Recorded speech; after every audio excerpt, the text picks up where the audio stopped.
Hello friends, நேற்று வந்து பார்த்தீங்கன்னா நம்ம சென்னை சூப்பர் கிங்ஸ் அணி வந்து ராஜஸ்தான் ராயல்ஸ் அணியை வந்து எதிர்கொண்டாங்க. ஸோ நேற்று நடந்த மேட்ச்சில் நம்ம சென்னை சூப்பர் கிங்ஸ் அணி வந்து 4 விக்கெட் வித்தியாசத்தில் ஒரு த்ரில்லான வெற்றி பெற்றாங்க. ஸோ நேற்று நடந்த மேட்ச்சில் வந்து கடைசி ஓவரில் வந்து ஒரு மிகப்பெரிய பூகம்பமே வந்து வெடிஞ்சது. ஸோ அம்பையர் அவர்கள் வந்து நோ பால் வந்து கொடுக்காம, ஸோ அந்த பால் வந்து கடுப்பாயிட்டு நம்ம தலை டோனி அவர்கள் வந்து கிரவுண்டுக்குள்ளே மறுபடியும் வந்து செம்ம பிரச்சனை ஆகி கடைசி வரைக்கும் அம்பையர் வந்து நோ பாலே வந்து தரல. ஸோ இதனால் வந்து பார்த்திங்கன்னா சென்னை சூப்பர் கிங்ஸ் டீம் மற்றும் ஃபேன்ஸ் எல்லாருமே வந்து செம்ம கடுப்பாயிட்டாங்க. ஓகே, மேட்ச் வந்து எப்படி போக போகுது அப்படின்னு சொல்லி பார்க்கும்போது கடைசி பாலில் வந்து 6 அடித்து நம்ம சாந்தர் அவர்கள் வந்து சென்னை சூப்பர் கிங்ஸ்க்கு வந்து அந்த மேட்சை வந்து ஜெயிச்சு கொடுத்தாரு. ஸோ அம்பையர் கொடுத்த நோ பால் டிசிஷனுக்கு வந்து நம்ம தலை டோனி அவர்கள் வந்து செம்ம டென்ஷன் ஆகிட்டு பயங்கரமாக வந்து ரியாக்ட் பண்ணிட்டாரு.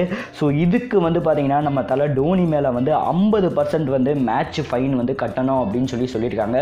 ஏன்னா வந்து ஒரு பிளேயர் இவ்வளோ டென்ஷன் ஆகக்கூடாது மற்றும் அம்பையரை வந்து எதிர்த்து வந்து இப்படி பேசினது வந்து ரொம்ப ரொம்ப தவறு அப்படின்னு சொல்லிட்டு பிசிசிஐ வந்து பயங்கரமாக வந்து முடிவெடுத்திருக்காங்க.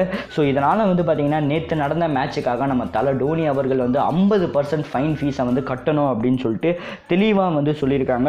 ஸோ சீரியஸாக வந்து டோனி அவர்கள் வந்து இவ்வளோ டென்ஷன் ஆவார் அப்படின்னு சொல்லிட்டு யாருமே வந்து நினச்சிருக்க மாட்டோம். பட் அம்பையரோட ராங் டெசிஷனால் நம்ம தலை டோனி அவர்கள் வந்து செம்ம டென்ஷன் ஆகி போய் பேசினதுக்கு வந்து 50% ஃபைன் வந்து நம்ம தலை டோனிக்கு வந்து போட்டிருக்காங்க. கண்டிப்பாக வந்து இந்த ஃபைனை வந்து டோனி வந்து கட்டியே ஆகணும், இல்லைனா வந்து அடுத்த மேட்ச்சில் வந்து விளையாட மாட்டார்.